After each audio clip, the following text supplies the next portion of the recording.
You've become a relic with a title we can't afford anymore. The words from the new hospital director's all-staff email burned on my computer screen. My hands trembled as I reread the announcement sent to over 300 hospital employees. After careful consideration of our financial outlook, the director wrote, I've made the difficult decision to eliminate several administrative positions. This includes the role of senior hospital administrator currently held by her. While we appreciate her 18 years of service, Northwood Memorial needs fresh perspectives to navigate today's healthcare challenges. She is stuck in the past, resistant to innovation, and preventing us from implementing necessary changes. I sat back in my chair, stunned by the public humiliation. My name wasn't even spelled correctly. I'd never been called by that nickname to anyone. The personal attack was completely unprofessional, but then again, so was he. I'm 44 years old, and until this morning, I was the senior hospital administrator at Northwood Memorial Hospital in Portland, Oregon.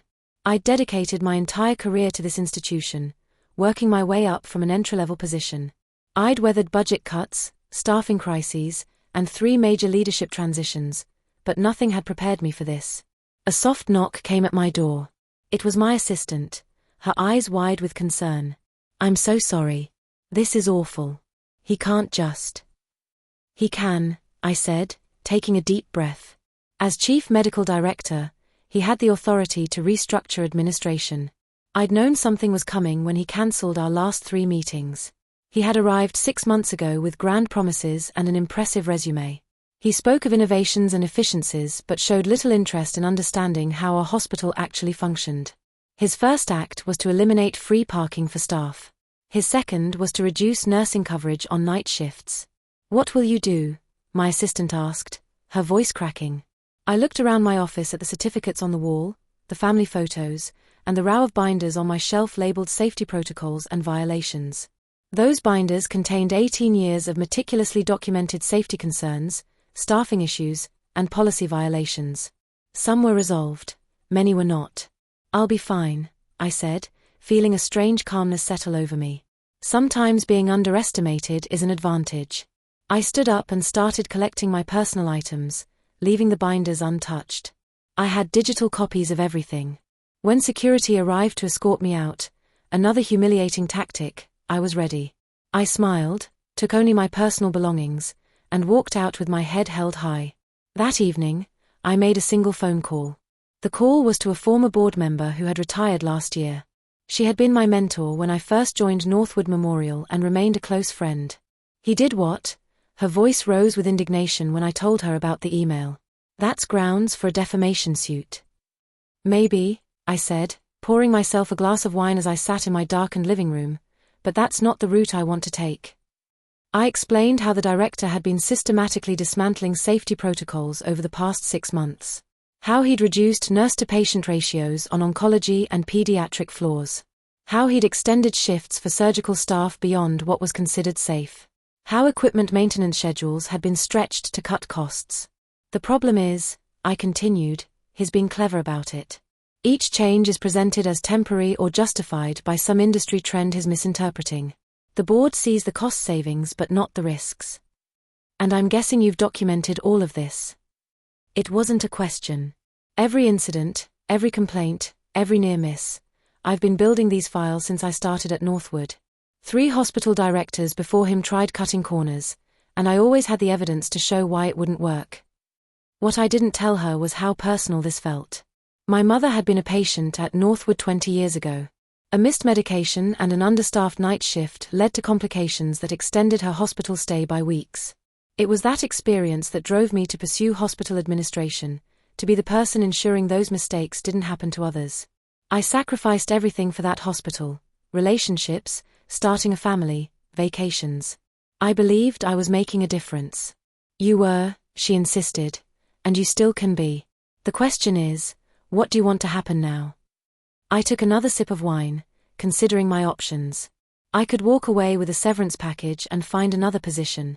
I could file a wrongful termination lawsuit. I could retire early, as he intended. Or I could fight.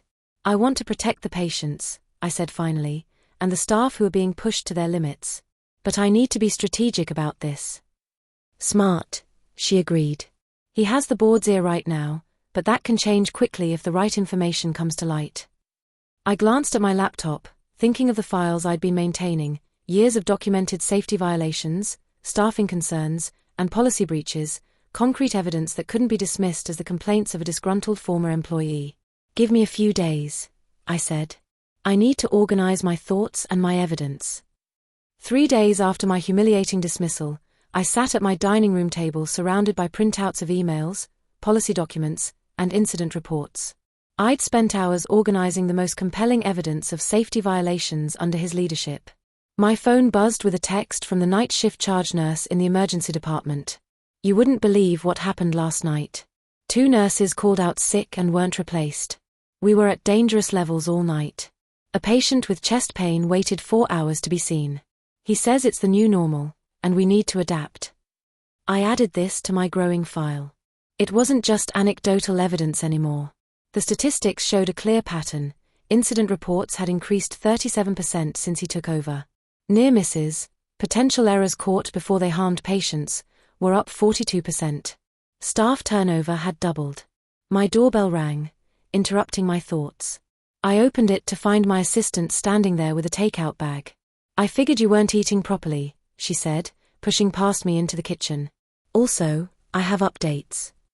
As she unpacked containers of Thai food, she filled me in on the chaos at Northwood. "He announced your replacement today. It's his former colleague from Chicago, no healthcare administration experience, but apparently a visionary in healthcare economics." I snorted. Translation: "He knows how to cut costs regardless of impact." "Exactly," she nodded. "Oh, and they're implementing a new staffing model next week. Nurses will cover more patients, and they're cutting support staff hours." "Has anyone raised concerns?" I asked, though I already knew the answer. He told her if she couldn't handle the workload, perhaps she should explore opportunities elsewhere. She had been the hospital's nursing director for 15 years. She was respected, efficient, and uncompromising when it came to patient safety. If he was pushing her out too, the situation was worse than I thought. "What's your plan?" she asked, studying my expression. "You have that look you get when you're plotting something." I hesitated. She was loyal, but involving her could put her job at risk. "I'm considering my options," I said carefully. The most direct route would be going to the board with evidence of unsafe practices, but he had them convinced he's saving the hospital from financial ruin. "What about the healthcare authority?" she suggested. An anonymous tip about safety violations would trigger an investigation. I'd considered this, but regulatory investigations moved slowly and he could cover his tracks. I needed something more immediate. "I'm thinking I might need to approach this from multiple angles," I said. "The regulators, yes, but also the medical staff who have concerns, the patients who've experienced declining care, and possibly the media." She raised an eyebrow. "Going nuclear, huh?" "Not yet," I replied, "but I'm preparing for all possibilities." What I didn't say was how angry I felt, not just about losing my job, but about the disregard for safety I'd spent my career protecting. He wasn't just pushing me out, he was undoing years of work that kept patients safe.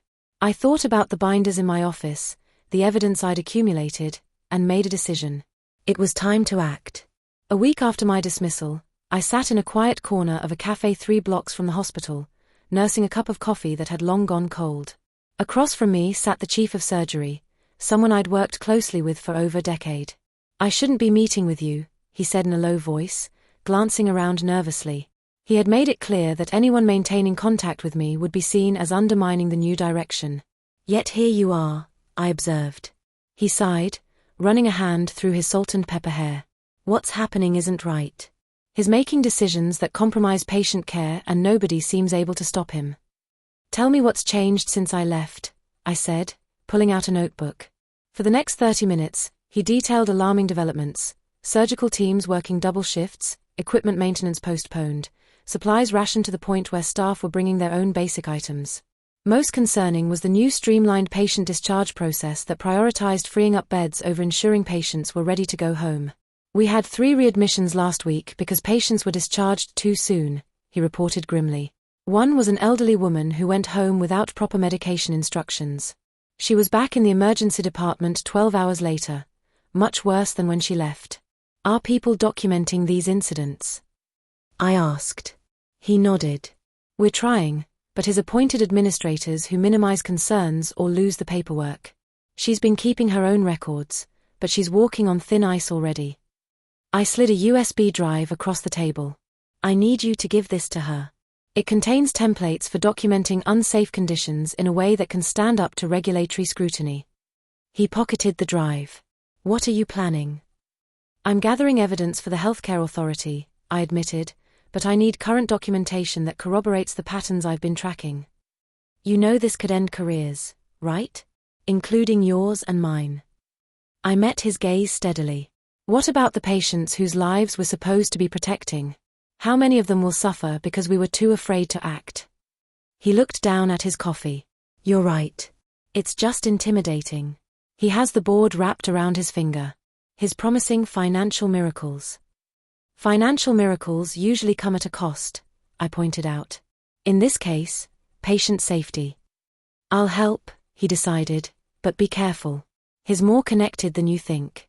His brother-in-law is on the Hospital Association board and has got friends at the state level. That was information I hadn't known, and it complicated matters. If he had allies in regulatory bodies, my complaints might be buried or dismissed. As we parted ways, he caught my arm. There's something else you should know. He's been telling people you were fired for incompetence, that you mismanaged budgets and falsified staffing reports. He's essentially blaming the hospital's financial problems on you. The accusation hit me like a physical blow. Not only had I been humiliated and pushed out, but now my professional reputation, built over 18 years of dedicated service, was being systematically destroyed. Thanks for telling me, I managed, struggling to keep my voice steady. Walking back to my car, I felt a surge of anger unlike anything I'd experienced before. He wasn't just endangering patients, he was attacking my integrity, my life's work. The gloves needed to come off. When I reached my car, I made a decision. It was time to involve someone I'd been hesitant to contact, an investigative reporter who had covered healthcare issues for the local newspaper. He had reached out to me years ago about a story on hospital administration, and I'd declined to comment. I found his card in my contacts and sent a text. We should talk. I have information about patient safety risks at the hospital. His response came almost immediately. Been waiting for this call. When and where? He was younger than I expected, probably in his early 30s, with intense eyes behind wire-rimmed glasses.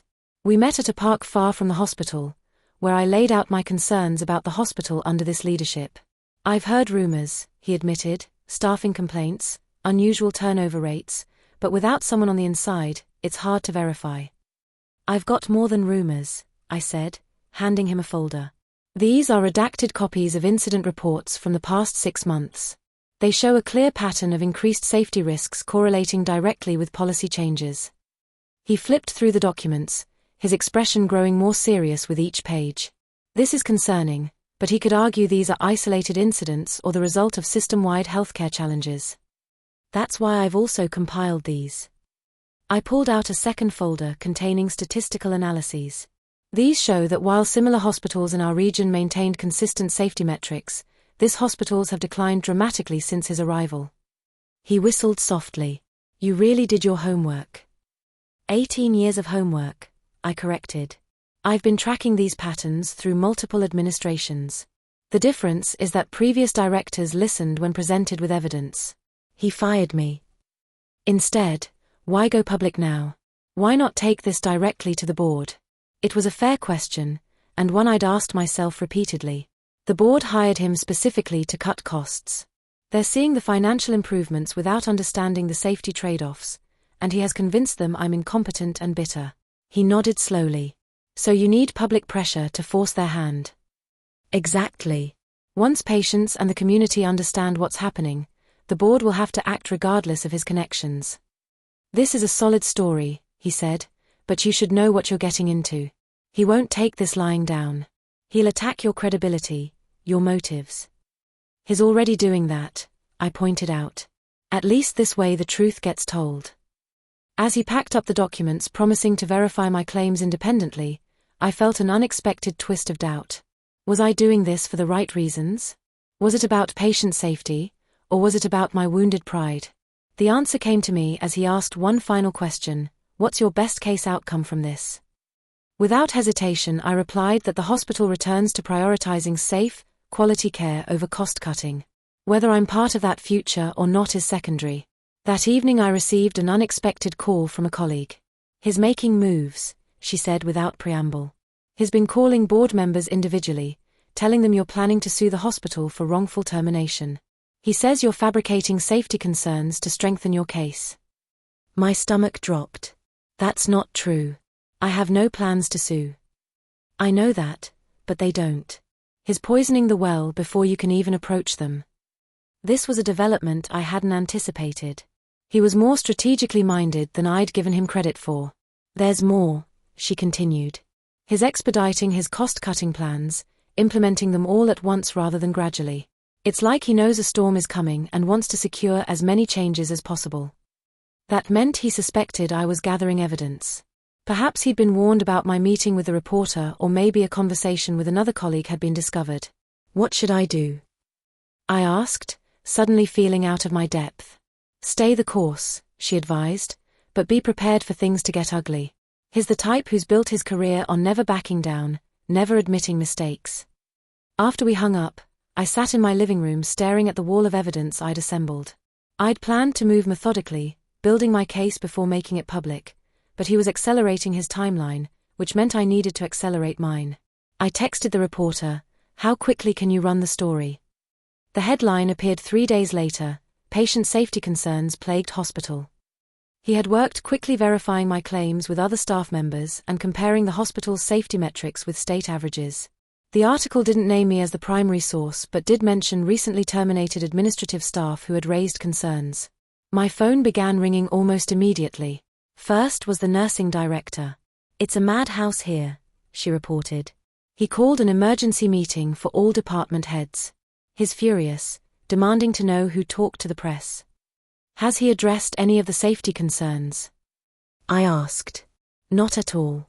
It's all about controlling the narrative and identifying the traitors. He's threatened termination for anyone found to have spoken to reporters." Next was a surgeon who had a more measured take. "The medical staff are quietly celebrating. Someone finally said what we've all been thinking. The board is in emergency session right now."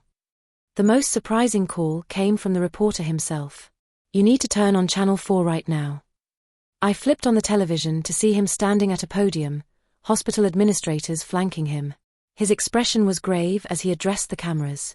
"The allegations printed in this morning's paper are categorically false," he stated firmly. "The hospital maintains the highest standards of patient care. These fabricated concerns appear to stem from a former employee who was terminated for incompetence and has been engaged in a vendetta against this institution." He went on to describe me, not by name but clearly identifiable, as disgruntled, resistant to necessary change, and willing to damage the hospital's reputation out of spite. "We have retained legal counsel," he continued, "and will be exploring our options regarding this defamatory article." I muted the television, my heart racing. He was attacking me publicly, questioning my integrity and professionalism. "You've got him running scared," the reporter said over the phone, "but this is just the beginning." "What happens next?" I asked. "Next is when things get interesting." The state healthcare authority contacted me after the article ran. They want to see all the documentation. This was faster than I'd expected. Typically, regulatory bodies move at a glacial pace, but perhaps the public nature of the allegations had forced their hand. "I have copies of everything ready to go," I told them. "But what about his legal threats?" "Standard intimidation tactics," the reporter dismissed. "The paper's lawyers reviewed every word before publication. Everything's factual and properly sourced." I wasn't so easily reassured. He had resources and connections I didn't. While I'd been meticulous in my documentation, I knew how facts could be twisted, how narratives could be shaped to villainize whistleblowers. Later that afternoon, I received an anonymous email from a hospital address. "Check patient readmission reports for oncology over the last 2 months. Pattern of premature discharges followed by complications." He personally approved new discharge protocols despite multiple objections from oncologists. This was exactly the kind of specific, verifiable information that could strengthen the case against him.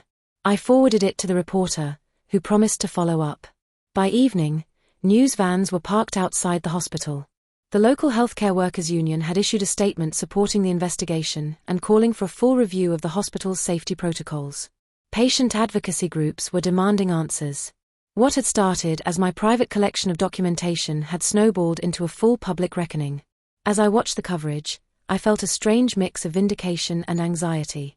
I'd wanted to protect patients and hold him accountable, but I hadn't anticipated how quickly things would escalate or how personal the attacks would become. This was no longer just about my career. It was about the future of the hospital and the safety of countless patients. And despite his counteroffensive, I knew I had one critical advantage: the truth was on my side. 1 week after the article broke, the healthcare authority announced a formal investigation into the hospital. Inspectors arrived without warning, reviewed records, interviewed staff, and observed operations. He was noticeably absent during their 3-day visit, represented instead by nervous administrators who struggled to answer pointed questions about staffing ratios and safety protocols. I watched from a distance, getting updates from the nursing director and the surgeon. The investigation itself was vindication, proof that my concerns warranted attention. But I knew he wouldn't go down without a fight. On the 4th day, I received an unexpected visitor. The chair of the hospital board stood on my doorstep looking uncomfortable. "Sir," I said. Genuinely surprised, "I didn't expect to see you here." "May I come in?" he asked, glancing over his shoulder as if worried about being seen. I led him to my living room where my wall of evidence was still displayed. He stared at it for a long moment before speaking. "The board has received the preliminary findings from the healthcare authority," he said gravely. "They're concerning significant safety violations, potential regulatory actions, possible fines." He paused. "They specifically cited decisions made under the former director's leadership." I waited, sensing there was more. "We've also discovered financial irregularities," he continued, consulting. "Fees paid to companies connected to the director's family members, questionable equipment purchases from vendors where there are financial interests." This was a revelation I hadn't anticipated. My focus had been entirely on safety violations, not financial impropriety. "The board has called an emergency session for tomorrow," he said. "The director has been placed on administrative leave pending a full review." He looked at me directly. "We'd like you to attend the meeting to discuss next steps."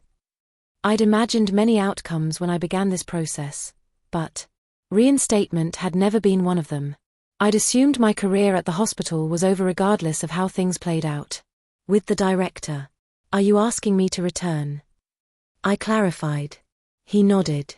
"The board recognizes we made a serious error in judgment, both in hiring the director and in allowing your termination. Your knowledge of the hospital's operations is exactly what we need right now." The board meeting was tense, with members clearly divided on how to proceed. Some, including the chairman, acknowledged the errors in judgment regarding the director.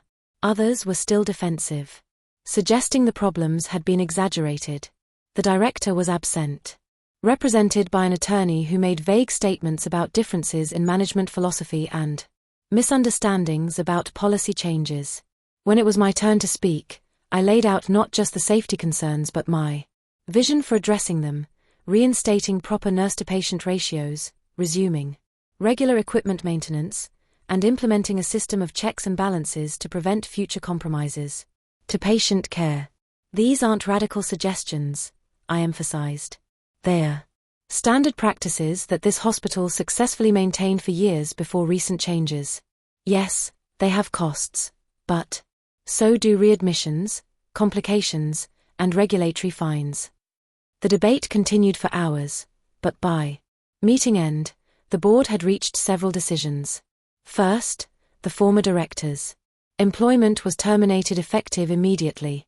Second, I would be reinstated as senior hospital administrator, with an expanded role overseeing safety compliance. Third, an independent audit would review all policy changes implemented in the past 6 months, with immediate reversal of any that compromised patient care. As the meeting concluded, a journalist's story hit the online edition of the Tribune. Healthcare authority confirms safety violations at local hospital, director removed. The article detailed not just the safety concerns, but also the financial irregularities discovered.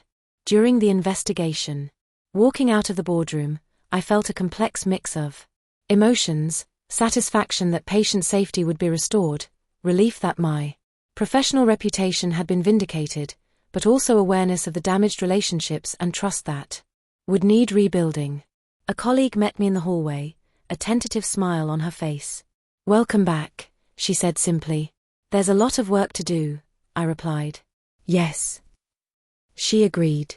"But this time, we'll do it right." In the weeks that followed, I led the implementation of systemic changes at the hospital. We returned to appropriate staffing levels, reinstated essential safety protocols, and established transparent reporting systems for safety concerns. The healthcare authorities' final report outlined 27 significant violations under the former director's leadership, resulting in substantial fines, but more importantly, a roadmap for improvement. The former director, facing professional disgrace and potential legal issues related to financial improprieties, left the city entirely. I heard a position had been taken at a private healthcare consultancy in another state, a concerning development, but one outside my control. As for me, I found myself more committed than ever to the hospital's mission.